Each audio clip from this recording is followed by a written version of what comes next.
মহাশয় আর আমার সহকর্মী নিউটন বর্মন, রাকেশ পাল, ফারুক আব্দুল্লাহ সবাইকে যথাযোগ্য সম্মান আর সামনে আমার প্রিয় ছাত্রদের অনেক ভালোবাসা।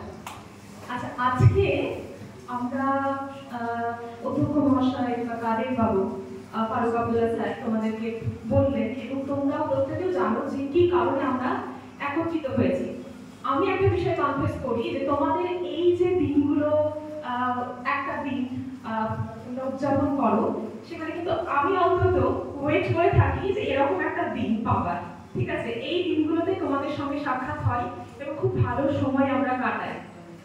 আমার মনে আছে অধ্যক্ষ স্যার যখন প্রথম একবার এসেছিলেন স্পোর্টসের দিন, তোমাদের সাথে একটা খাওয়া দাওয়া হয়েছিল। স্যার বলেছিলেন যে ভীষণ সুন্দর একটা সময় কাটাচ্ছি। দেখবেন আমাদের জীবনে অনেক রকম অভিজ্ঞতা হয়তো আমাদের হয়, কিন্তু এই সুন্দর সুন্দর মুহূর্তগুলো আমাদের জীবনে সারা জীবনই হয়তো থেকে যায়। হস্টেল লাইফ জীবনের একটা অত্যন্ত গুরুত্বপূর্ণ বলতে পারো অংশ, যেখানে আমরা কাটাই।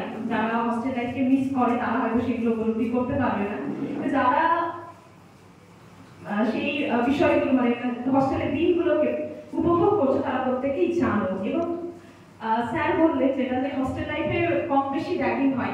আমি কিন্তু দীর্ঘদিন হস্টেলে থেকেছি, এটা আমার দুর্ভাগ্য বলতে পারো। আমাকে কিন্তু কখনো র্যাগিং এই শিকার হতে হয়নি, তবে খুবই ভালো সময় কাটিয়েছি এবং ভীষণভাবেই প্রত্যেকটা মুহূর্তকেই মিস করি। আজকে হয়তো অনেকেরই মন খারাপ, যারা সিনিয়র রয়েছে, খুব স্বাভাবিক। আর শুধু যদি আজকে বিদায় সম্বর্ধনা অনুষ্ঠান হতো তাহলে হয়তো সারাক্ষণই আমাদের মন ভারাক্রান্ত হয়ে থাকতো। কিন্তু এইখানে যে আমাদের নবীনদেরও আগমন, মানে ওই যে বলা শূন্য স্থান কখনো কোনো কিছু মানে ফাঁকা থাকে না, তো এটা একটা বিষয়। আর যে কালের যে নিয়ম time and tide wait for none, তো এটা আমাদের মেনে নিতে হবে। যারা বিদায়ী ছাত্র তাদের হয়তো আমাদের বিদায় দিতে ইচ্ছে করবে না, কিন্তু বিদায় আমাদের দিতেই হবে। এবং তোমাদের ছোট ছোট ভাইরা যে তোমাদের জন্য যে এই অনুষ্ঠানের আয়োজন করেছে, তার জন্য আমি তাদেরকে সবাইকে ধন্যবাদ জানাই। তোমাদের সকলের জন্য আমি একটা জাস্ট কবিতা কিছুক্ষণ আগেই জাস্ট একটা স্ক্রিনশট নিলাম, সকলের জন্যই এটা আমি পাঠ করে শোনাচ্ছি। কবিতাটার নাম হচ্ছে বন্ধু, সুনীল গঙ্গোপাধ্যায়। আমার কিছু বন্ধু আছে, ভালো মন্দ পাঁচ মিশালি, নানা রকম খামখেয়ালি, রোগা মোটা অসীম বলি। আমার কিছু বন্ধু আছে, তাদের মনে ছন্দ আছে, ভালোবাসার গন্ধ আছে, রোজনামচার ধন্দ আছে।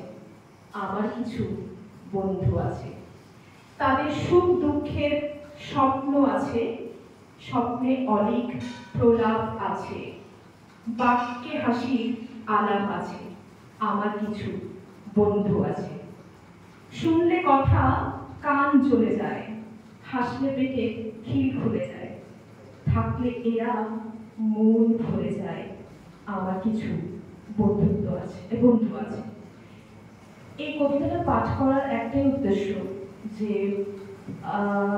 আমাদের জীবনে অনেক সম্পর্ক আসে যায়, কিন্তু এই সম্পর্কগুলোই হয়তো আমাদের বেঁচে থাকার একটা উৎস বলতে পারো, একটা অনুপ্রেরণা জাগায়। দেখবে জীবনে অনেক সময় আসবে, অনেক কঠিন ফেজ আসে, যখন দেখবে যে এই বন্ধুরা না থাকলে তখন মনে হতো যে আমরা ভীষণ অনেক সময় ডিপ্রেশনে চলে যাই বা ফ্রাস্ট্রেশনের মধ্যে দিয়ে যাই। তখন দেখবে এই বন্ধুরাই আমাদেরকে সেই জায়গাগুলো থেকে বের করে, পাশে দাঁড়ায়।